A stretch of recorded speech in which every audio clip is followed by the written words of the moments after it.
Hello, my friends and gems. So today I would like to do a quick review about GHK-CU and AHK-CU, which are found in the mother stem cell activation patch that we use using organic nanotechnology, using photobiomodulation in the form of a stem cell activation patch. We signal GHK-CU to get turned on in the bloodstream, to turn on 1/3 of your genomes that will signal your stem cells to now repair, reset, and restore the cells of your body that are damaged. And AHK-CU, which is found in the daughter stem cell activation patch X49. So without further ado, let's talk about this. So we have Dr. Loren Pickart, who is the discoverer of just GHK-CU, copper peptide, and its many biological effects. We see here that he has a BA in chemistry and mathematics at the University of Minnesota and PhD in biochemistry, University of California, San Francisco. This is back originally in 1973, so this is not brand new news. However, in the last 20 years, we've seen a preponderance of information and additional research studies that have looked into GHK-CU and AHK-CU to signal the body to do what it says exactly here. Just as a piano must be periodically fine-tuned to maintain melodic balance, studies suggest that GHK-CU tunes gene expression to a healthier, younger state, which is exactly what our stem cell activation patches do. So let's talk about the breaking news here. In Dr. Loren Pickart's newspaper, on the human body's natural control of cancer, the paper focuses on breast cancer and prostate cancer, the major human cancers. And so let's talk about what it does here for the skin. And I'm going to make this big for those of you who are actually watching and following along on your cell phones. I'm making this as big as possible so there's no question that you will have a high probability of being able to read this. So let's start with skin and hair. And GHK was first studied for wound healing in 1983 and later for its effects on skin and hair. In many controlled peer-reviewed published articles, GHK was found to tighten loosened skin and thicken older skin, repair protective skin barrier proteins, improve skin firmness, elasticity, and clarity, reduce fine lines, depth of wrinkles, and overall appearance, smooth, rough skin, reduce photo damage, mottled hyperpigmentation, skin spots, and lesions. 7. Improved overall appearance, protect skin cells from UV radiation. That's right, it protects you against UV radiation. Increased hair growth and thickness, and large hair follicle size. Wow, isn't that amazing? Increased hair growth and thickness and large hair follicle size. And 10, accelerate wound healing, but better when used in liposomes due to its sensitivity to carboxypeptidase breakdown effects.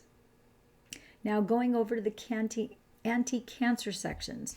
This topped 1,309 bioactive compounds as the Broad Institute computer recommended molecule for the treatment of human metastatic colon cancer. GHK at 1 nanomolar, that's a unit of measurement, reset the programmed cell-death system in human cancer cells. That's human neuroblastoma, leukemia, and breast cancer, but did not affect healthy cells. So I'm going to read that again because it says here, GHK at 1 nanomolar, that's a tiny unit of measurement, it reset the programmed cell death system in human cancer cells. Programmed cell death system in human cancer cells. That means it's getting rid of the cancer cells because it's programming cell death in human cancer cells. That is huge. GHK copper peptide plus ascorbic acid suppressed a sarcoma in mice. Ascorbic acid, also known as vitamin C. Next, GHK inhibited NF-κB P65, which is believed to promote cancer growth. So it inhibited, it stopped, it mitigated the growth of NF-κB P65, which increases cancer growth. It repaired damage DNA at a cellular level at 1 nanomolar. That's 47 genes up and 5 genes down. So it's upregulating 47 genes and downregulating 5 genes. GHK copper, which is also known as GHK-CU, induced cell differentiation.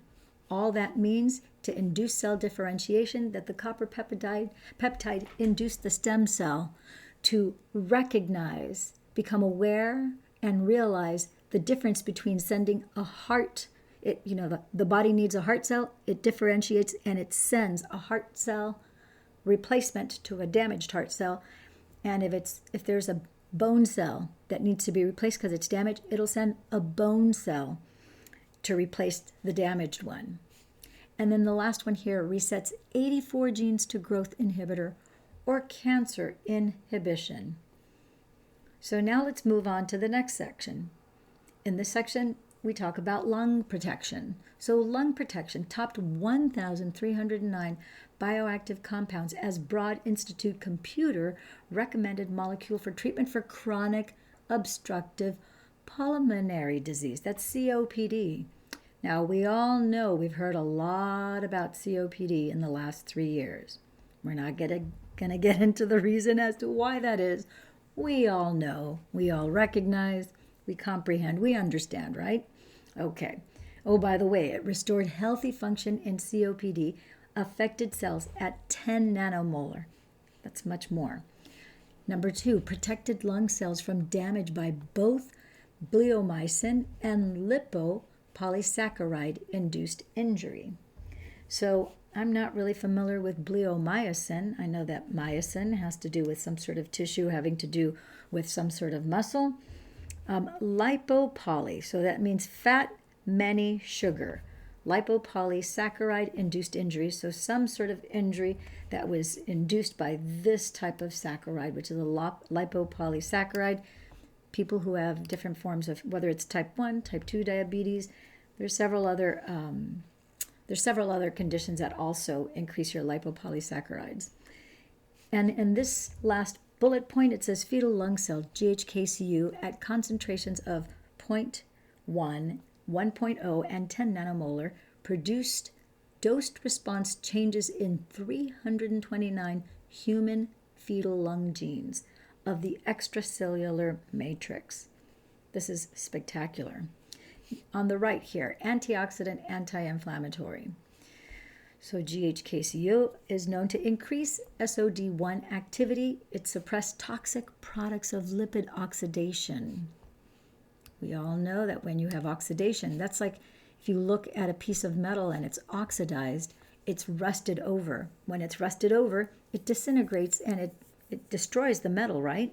Same thing happens when you have oxidation in the body. People who have high levels of oxidation usually have increased markers for cancer, if not full-blown cancer themselves. Okay, alpha, so oxidation alpha, beta 4-hydroxytrans 2-non-allele, and acrolein peroxyl radicals, hydroxyl radicals, P38 MAPK, IL-6, IL-7, TNF alpha, and strongly suppressed NF-κB, a molecule which is believed to be a primary cause of many diseases of aging. Okay, it also completely blocked copper peptide and oxidation of low-density lipoproteins, while SOD1 gave only 20% blocking. Blocked release of oxidizing iron from ferritin. Also huge because this relates to the blood. Okay, so moving on, brain and nerves. So for my friends and gems who are suffering from neurological conditions like Guillain-Barré, MS, Parkinson's, myasthenia gravis, etc., this altered the expression of human genes important to neuron function by 50% plus or minus, with 408 up. That's 408 gene expressions up and 230 down. It induced strong anti-anxiety and anti-aggression effects in rats within 12 minutes at a weight equivalent of 35 micrograms in 70 kilogram human beings. That's amazing.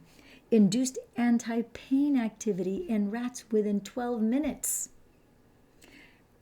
Alleviated neuronal apoptosis due to intracerebral hemorrhage.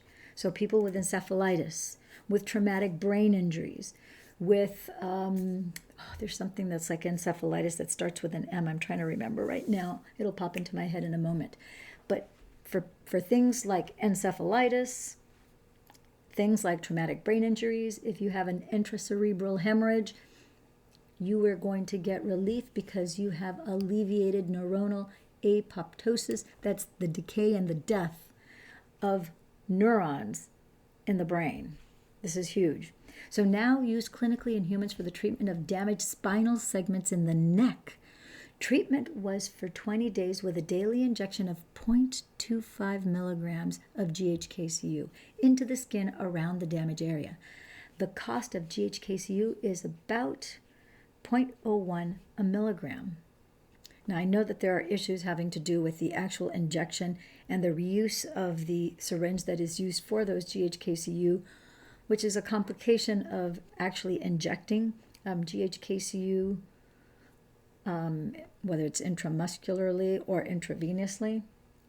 However, this is showing the clinical studies indicating that, yes, treatment was for 20 days with a daily, that's every single day you're being shot with 0.25 milligrams of GHK-CU.